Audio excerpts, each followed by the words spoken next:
తెల్లవారితే పెళ్లి పెట్టుకుని మహిమ ఇంట్లో ఎవ్వరికీ చెప్పకుండా తన వస్తువులు సర్దుకుని వెళ్ళిపోయింది. ఆమె రాసిన లెటర్ని బట్టి నీలిమకు తెలిసింది తనకేదో కన్నడ సీరియల్లో అవకాశం వచ్చిందని, అందుకోసమే అలా పెళ్లి కాదనుకుని వెళ్తుందని. ఆ రాత్రంతా నీలిమకు నిద్ర పట్టలేదు. తన అక్క మళ్ళీ మనసు మార్చుకుని వస్తుందేమోనన్న ఆశతో విషయం ఎవరికీ చెప్పలేదు. ఆ రాత్రంతా ఆలోచిస్తూ ఎప్పుడో తెల్లవారుజామున తనకే తెలియకుండా నిద్రపోయింది. కాసేపటికి రాజేశ్వరి వచ్చి, నీలిమ కింద పడుకున్నావేమి? మాట్లాడలేదు. ఎక్కడా అంటే మాట్లాడవేంటి? పెళ్ళివాళ్ళు ఆల్రెడీ బయలుదేరారట. మనం కూడా త్వరగా రెడీ అయ్యి మండపానికి వెళ్ళాలి. అమ్మా, అక్క లేదమ్మా, తనకి మంచి జాబ్ దొరికిందట. ఇవాళ జాయినింగ్ ఉందట. నేను జాబ్ వదులుకోలేనని చెప్పి వెళ్ళిపోయిందమ్మా. నీలిమ, నువ్వేం మాట్లాడుతున్నావో నీకు తెలుస్తుందా? మీ అక్క ఇలాంటి పిచ్చి పని చేస్తూ ఉంటే నువ్వెలా చూస్తూ ఊరుకున్నావు? నాకు కూడా తెలియదమ్మా, లెటర్ చదివాకే తెలిసింది. అయ్యో, ఎంత పని చేసిందే. ఇప్పుడు నేనేం చెయ్యాలి? మీ నాన్నగారికి ఈ విషయం తెలిస్తే మన ఇద్దరినీ చంపేస్తారు. చాలాసేపు తల పెట్టుకుని కూర్చుంది రాజేశ్వరి. నీలిమ, నేను ఒక మాట అడుగుతాను, ఇస్తావా? ఏంటమ్మా అది? నేనేం చెప్పినా చేస్తానని నాకు ప్రామిస్ చేస్తావా అమ్మా? ఏంటో చెప్పు. మీ అక్క స్థానంలో నువ్వు పెళ్లి కూతురిగా కూర్చో.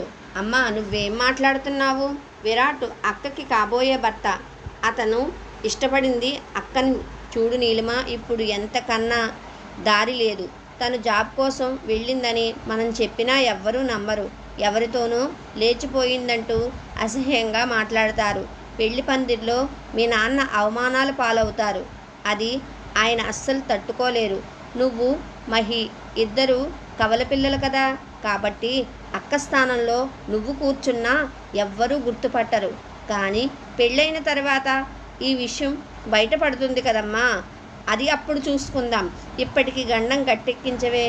నీ చేతులు పట్టుకుని బతిమలాడుతున్నాను. నాకు ఇష్టం లేదమ్మా. ఇది ఇష్టాన్ని గెలిపించే పరిస్థితి కాదే. 10 మందిలో మన కుటుంబం పరువు కాపాడవలసిన పరిస్థితి. అలా తల్లి ఎంతో బలవంతం చేయడంతో నీలిమ తన అక్క స్థానంలో పెళ్లిపీటలు ఎక్కుతుంది.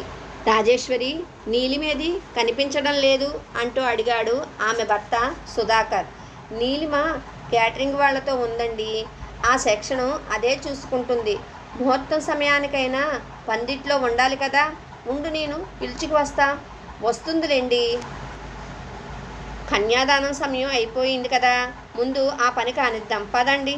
ఆ రకంగా ఎలాగోలా మేనేజ్ చేసి నీలిమ ప్రసక్తిని పక్కకు మళ్లించింది రాజేశ్వరి. విరాట్ కళ్ళల్లో ఆనందం కొట్టొచ్చినట్టు కనబడుతుంది. ఇష్టపడిన అమ్మాయిని పెళ్లి చేసుకోబోతున్నందుకు అతను ఎంతో సంతోషంగా ఉన్నాడు. కానీ నీలిమ మాత్రం దించిన తల ఎత్తలేదు. మనసులో కొండంత భారాన్ని మోస్తూ కళ్ళు మూసుకుని విరాట్ చేత తాళి కట్టించుకుంది. అన్ని తంతులు పూర్తయ్యాక అప్పగింతలు చేసే ముందు గదిలోకి తీసుకువెళ్ళి నీలిమతో ఆమె తల్లి, చూడమ్మా, ఇప్పుడు నీ మెడలో తాళి పడిపోయింది. కొంతకాలం వరకు నువ్వు నీలిమన్న నిజం బయటపడకూడదు.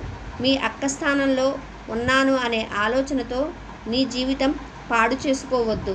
నీ భర్తతో కలిసి ఆనందంగా జీవించు. ఎలా అమ్మా? ఏదో ఒకరోజు నిజం బయటకు పడకపోదు. నేను ఆ రోజు ఆయన ముందు మోసగత్తిలా నిలబడవలసి వస్తుంది. ఆ తర్వాత అబద్ధాల పేకమేడ కూలిపోవలసిందే కదమ్మా. ఇదిగో ఈ పిచ్చి ఆలోచనలే వద్దంది. ఒక్కసారి దంపతులిద్దరూ కలిసి కాపురం చేయడం మొదలుపెట్టాక ఆ తర్వాత ఏ విషయం బయటపడినా కూడా వారి మధ్య ఏర్పడిన బంధం వాళ్లను కలిపే ఉంచుతుంది. టైం అవుతుంది, వెళ్దాం పద. పిచ్చి పిచ్చి ఆలోచనలతో ఎలాంటి తొందరపాటు నిర్ణయం తీసుకోకు, సరేనమ్మా. కాసేపటికి అప్పగింతలు జరుగుతాయి. ఆ తర్వాత సుధాకర్తో విషయం పూర్తిగా చెప్పేస్తుంది రాజేశ్వరి. ఎంత పని చేశావు రాజేశ్వరి? మహిమ చేసిన తప్పుకు నీలిమ ఇష్టాలతో సంబంధం లేకుండా బలవంతంగా పెళ్లిపీటల మీద కూర్చోబెట్టావా? పాపం నా చిట్టి తల్లి ఎంత మానసిక వేదన అనుభవిస్తున్నదో ఏమో. నేనిప్పుడే అక్కడికి వెళ్ళి జరిగిందంతా అల్లుడికి చెప్పేస్తా. అబ్బా, మీరు ఆగండి. అల్లుడు గారు ఇష్టపడింది మహిమనే కావచ్చు, కానీ నీలిమ స్వభావం అర్థమైన కొద్దీ తన మీద అపారమైన ప్రేమను పెంచుకుంటాడు. ఆ తర్వాత విషయం తెలిసినా వాళ్లే సర్దుకుంటారు. ఏమి రాజేశ్వరి, నాకైతే భయంగా ఉంది. ఆ రోజు తొలిసారి విరాట్ ఆమెతో మాట్లాడుతున్నప్పుడు, ఏమైంది మహి, నిన్నటి వరకు ఫోన్లో గలగలా మాట్లాడేదానివి, ఇవాళ్ళేంటి ఇంత సైలెంట్ అయిపోయావు? ఏం లేదు విరాట్ గారు, కొంచెం టెన్షన్గా. విరాట్ గారా, ఇదెప్పటి నుంచి? నిన్నటిదాకా మామూలుగా పేరు పెట్టి పిలిచావు కదా, కానీ ఇప్పుడు మనకు పెళ్ళయింది కదా, అందుకని. అయితే బావా అని పిలువు.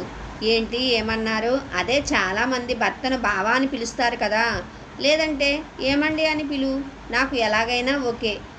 అదే నేను నీతో ఒక విషయం చెప్పాలి అనుకుంటున్నాను. ఏమిటది? కొద్ది రోజుల వరకు మనిద్దరం దూరంగా ఉందాం. అదేంటి, పెళ్ళయ్యాక భార్యాభర్తలు విడివిడిగా ఉంటారా? అది కాదు, అర్థం చేసుకోండి ప్లీజ్. కొద్ది రోజులే, నన్ను నేను మెంటల్గా ప్రిపేర్ చేసుకోవడానికి టైం పడుతుంది. అదేంటి అలా మాట్లాడుతున్నావు? కొంపదీసి పెళ్ళికి ముందు ఎవరినైనా ప్రేమించావా ఏంటి? చిచి, అలాంటిదేం లేదు, సరదాగా అడిగాలే. గదిలోకి రాగానే చూసి నాకు అర్థమైంది ఇలాంటిదేదో అడుగుతావని. సరే, బీరువా పక్కన చాప ఉంటుంది, తెచ్చుకో. ఆమె నేల మీద చాప పరిచి అక్కడే కూర్చుంటుంది. అతను బెడ్పై కూర్చుని ఉంటాడు. ఇప్పుడు కంఫర్టబుల్గా ఉందా? ఓకే. అవును మహి, మన పెళ్లి చూపులప్పుడు మీ చెల్లెలు నీలిమ బెంగళూరులో ఉందని చెప్పావు, మరి పెళ్లిలో కూడా ఎక్కడా కనబడలేదేంటి? అది తనకేదో ముఖ్యమైన పని ఉందట, ముందు రోజు నైట్ బెంగళూరు వెళ్ళిపోయింది. అక్క పెళ్ళంటే ముఖ్యమైన పనులేంటో మీ చెల్లికి. ఏమోనండి, నాకు నిద్ర వస్తుంది, నేను పడుకుంటాను అంటూ మాట దాటేసి పడుకుంది నీలిమ. మరుసటి రోజు విరాట్ అతని కుటుంబంతో కలిసి ఓ పల్లెటూరికి వెళ్తాడు. ఆ పల్లె వాతావరణం ఆహ్లాదంగా అనిపించింది మీకు మహీకి. కారు నేరుగా వెళ్ళి ఒక పెద్ద బంగ్లా ముందు ఆగింది. మహి, కారు దిగు అన్నాడు విరాట్. ఏంటండి ఇక్కడ ఆపారు? ఈ ఇల్లు ఎవరిది? మీ బంధువులుదా? కాదు, నీదే. నాదా? అవును, ఇదే మన ఇల్లు. అదేంటి, మరి సిటీలో ఉన్న ఇల్లు ఎవరిది? అది కూడా మనదే. మీ నాన్నకి తన కూతుర్లను డబ్బున్న వాళ్ళకి చేయడం ఇష్టం లేదని, కలిగిన వాళ్ళ ఇళ్లలో కోడలు విలువ ఉండదని ఆయన మామూలు మధ్యతరగతి వాళ్ళకే తన కూతుర్ని ఇస్తాడని మా బంధువుల ద్వారా తెలిసింది. అందుకే అబద్ధం చెప్పావు. నిన్ను పెళ్లి చేసుకోవడానికి అన్ని తంటాలు పడ్డాను మరి నేను. చూడు, మీ నాన్న ఎవరి జీవితంలోనో జరిగింది చూసి అలాంటి అభిప్రాయానికి వచ్చి ఉంటారు, కానీ ఇంట్లో నీకు ఎలాంటి లోటు ఉండదు. ఇంట్లో కంటే ముందు నీకు నా గుండెల్లో శాశ్వతమైన స్థానం ఇచ్చేశాను. భర్త అలా చెబుతూ ఉంటే నీలిమకు దుఃఖం పొంగుకు వచ్చింది. ఆ స్థానం నాది కాదు, మా అక్కది. అంటే చివరి వరకు మీ మనసులో తనే ఉంటుంది. మరి నా భవిష్యత్తు ఏంటి? ప్రశ్నార్థకమేనా అనుకుంది ఆమె మనసులో. నిజానికి విరాట్ బాగా చదువుకున్నాడు, కానీ వాళ్లకు ఉన్న పంట పొలాలు, రైస్ మిల్లులు చూసుకుంటూ తను ఊళ్ళోనే ఉండడం అతనికి ఇష్టం. అంతేకాదు, అతను ఆ ఊరికి సర్పంచ్ కూడా. రోజు ఇంటికి ఎవరో ఒకరు ఏదో ఒక సమస్యతో వచ్చేవారు. పాతకాలం పద్ధతిలో కాకుండా విరాట్ ఈ తరం ఆలోచనలతో కూడిన పరిష్కారాలు చెప్పేవాడు. అదంతా చూస్తున్నప్పుడు నీలిమకు చాలా ముచ్చటేసేది. ఎంత ఆస్తిపరుడైనా నా భర్తకు గర్వం లేదుగా, పైగా చాలా తెలివైన పరిష్కారాలు చెబుతాడు అంటూ మురిసిపోయేది. అతను కూడా ఆమెతో చాలా ప్రేమగా మెలిగేవాడు. ప్రతిరోజు చుట్టుపక్కల ఉన్న దేవాలయాలకు, పంట పొలాలకు తనను తీసుకువెళ్ళి కాసేపు ప్రశాంతంగా గడిపి హాయిగా కబుర్లు చెప్పేవాడు. నెమ్మదిగా నీలిమ మనసులో ఆశ పుట్టింది. ఆయన అక్కని కాకుండా నిజంగా నన్నే ఇష్టపడి ఉంటే ఎంత బాగుండేదో. ఈ ఊరి వాతావరణం, ఇంతలా ప్రేమ కురిపించే భర్త, ఈ సంతోషాలన్నిటినీ వదులుకోవడానికి నాకు మనసు ఒప్పడం లేదు. ఇంకా ఇలాగే రోజులు గడుపుతూ పోతే నేను చివరికి ఆయన్ను వదిలి ఉండలేని పరిస్థితికి వచ్చేస్తాను. ఆయనతో నిజం చెప్పేయాలి అనుకుంది. నీలిమ మరుసటి రోజు అనువైన సమయం చూసి, విరాట్ గారు, మీకు నిజం చెప్పాలి. ఏంటి మహి? అది నేను మీరనుకున్నట్టు మహిమను కాదు, నీలిమ అంటూ పెళ్లికి ముందు రోజు జరిగినదంతా వివరించి చెప్పింది. మీ కుటుంబం అంతా కలిసి నన్ను ఎంత మోసం చేస్తారా? పిచ్చివాడిని చేసి ఆడుకుంటారా? అసలు మీకు ఎలా మనసొప్పింది? ఇంకొక నిమిషం కూడా నువ్వు నా ఇంట్లో ఉండడానికి వీల్లేదు, నడు బయటకు అన్నాడతను. భర్త నోటి నుంచి ఆ మాట రాగానే నీలిమ కళ్ళల్లో నీళ్లు జలపాతాలయ్యాయి. ఆపకుండా ఏడవడం మొదలుపెట్టింది. విరాట్ ఆమె దగ్గరకు వెళ్ళి, ఆపు, నేను ఏదో నిన్ను ఆట పట్టిద్దామని అన్నాను. నువ్వు నీలిమనే నాకు ముందే తెలుసు. ఏంటి ముందే తెలుసా? ఎలా? మీ అక్కలో నీకున్నంత సహనం అనుకువా లేదులే. తను చాలా స్పీడు కదా. ఏమంటున్నారండి మీరు? మీ అక్క తనంతట తాను వెళ్ళిపోలేదు, నేనే పంపించాను. జరిగింది ఏమిటంటే, సంవత్సరం క్రితం నేను నిన్ను బెంగళూరులో ఒక అనాథాశ్రమంలో చూశాను. అక్కడున్న పిల్లలతో కలిసి బర్త్డే సెలబ్రేషన్స్ చేసుకుంటున్నావు. ఆ ఆశ్రమాన్ని నిర్వహించే వ్యక్తి మా ఫ్రెండ్ వాళ్ళ నాన్నగారే. ఏదో పని మీద బెంగళూరుకి వచ్చిన నేను మా ఫ్రెండ్తో కలిసి ఆశ్రమానికి కూడా వచ్చాను. అక్కడే నిన్ను మొదటిసారి చూశాను. చూడగానే నచ్చేశావు. నా ఫోన్లో ఫోటో తీసుకున్నాను. కానీ నీ పేరు తెలుసుకునే లోపు ఏదో అర్జెంట్ ఫోన్ కాల్ వచ్చి అక్కడి నుండి వచ్చేయవలసి వచ్చింది. ఆ తర్వాత నీ ఫోటో ఆధారంగా మీ అడ్రస్ కనుక్కుని మీ వాళ్లకు సంబంధించిన వివరాలన్నీ తెలుసుకున్నాను. పెళ్లి చూపులకు వెళ్ళాను. పెళ్లి చూపుల్లో కూర్చున్నది నువ్వు కాదని మీ అక్కని అప్పుడు నాకు తెలియదు. తనకు చెల్లెలు ఉందని మీ వాళ్ళు చెప్పారు, కానీ కవలలని చెప్పలేదు. అక్కడ జరిగింది గందరగోళం అంతా. మీ అక్కతో ఫోన్లో మాట్లాడుతున్నప్పుడు తన ఇష్టాల గురించి, అసలు తన గురించి ఆమె చెబుతున్నప్పుడు ఆమె నా ఆలోచనలతో సరిపోవట్లేదు అనిపించింది. ఆమె మాటల్లో నాకు నీ గురించి తెలిసింది. అప్పటి నుంచి నిన్ను ఫాలో అవ్వడం మొదలుపెట్టాను. నీ ఆలోచనలు, అభిరుచులు అన్నీ నాకు నచ్చాయి. కుటుంబం పట్ల నీకున్న మంచి అభిప్రాయం, చుట్టూ ఉన్న వాళ్లకు సాయం చేయాలన్న గుణం, ఇవన్నీ నీలో ఉన్నాయి. తర్వాతే తెలిసింది నేను బెంగళూరులో చూసినది కూడా నిన్నేనని. అందుకే మీ అక్క మనసులో ఉన్న యాక్టర్ అవ్వాలనే కోరిక గురించి తెలిసాక నాకు ఆలోచన వచ్చింది.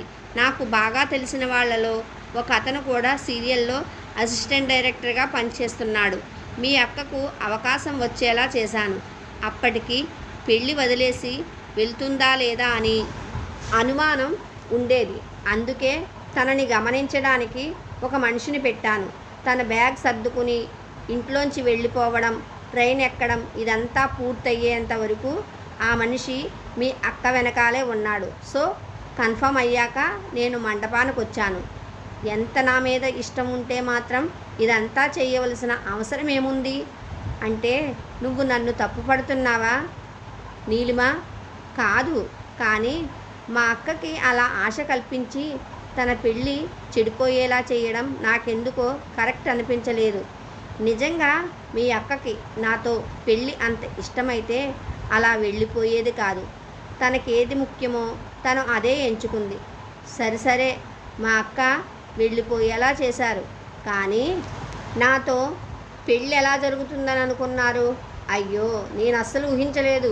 విషయం ఇంకా బయటపడలేదు కాబట్టి నీలిమతో పెళ్లి చేయండి అని మీ వాళ్లకు చెబుదాము అనుకున్నాను. అంతలో నువ్వు పెళ్లి కూతురుగా కనిపించావు. ఇక ఆ తర్వాతదంతా నీకు తెలిసిందే కదా. ఏంటి మొహం అలా పెట్టావు? ఇంత చెప్పాక కూడా. అయినా నిజంగానే నీకు నేనంటే ఇష్టం లేకపోతే ఇందాక వెళ్ళిపో అనగానే ఎందుకలా ఏడుస్తావు? ఇష్టం లేదని నేనేమీ అనలేదు. కానీ మా అక్క అంటూ మళ్ళీ మొదలు పెట్టకు నువ్వు. నేను మీ ఇద్దరి జీవితాలకి అన్యాయం చేయలేదు. తన కెరియర్ బాగుండడానికి తనకు అవకాశాన్ని ఇచ్చాను. నా మనసు గెలిచిన నీకు నా జీవితాన్ని ఇచ్చాను. ఇంకా ఏం చెయ్యాలో నువ్వే చెప్పు. పెళ్ళైన దగ్గర నుంచి కావాలనే మహి అని ప్రతిరోజు 100 సార్లు పిలిచాను. ఒక్కసారైనా నేను మహిని కాదు నీలిమను అని చెప్తావని. కానీ నువ్వు అస్సలు బయటపడలేదు. మొండిదానివి. ఇప్పటికైనా కాస్త నవ్వొచ్చు కదా. సరే.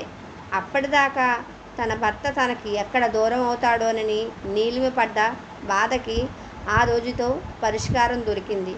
విరాట్ చేసిన ఒక్క ఆలోచన వలన ముగ్గురిలో ఎవరి మనసుకు గాయం కాకుండా అతని ప్రేమ గెలిచింది. ఆ తర్వాత ఆ దంపతులు ఇద్దరూ కలిసి ప్రశాంతంగా జీవించారు. ఇదండి ఈరోజు కథ. ఈ కథ మీ అందరికీ నచ్చిందా? నాకైతే కనుక నచ్చింది. తను తీసుకున్న నిర్ణయం అంటే అతను అటు చెల్లెలికి ఇది లేకుండా అక్కకి ఇది లేకుండా తనకు నచ్చిన అమ్మాయిని చాలా సున్నితంగా కథ అయితే కనుక వెళ్ళిపోయిందన్నమాట. చాలా ఎవరో హర్ట్ అవ్వకుండా ఏదవ్వకుండా. అయితే పెళ్లి కూతురు హీరోయిన్ తల్లిని చూసారో ఆ తల్లి తీసుకున్న నిర్ణయం అయితే మటుకు చాలా డేర్గా తీసుకున్నట్టేనమాట. అంటే కథ కదా అందుకనేసి.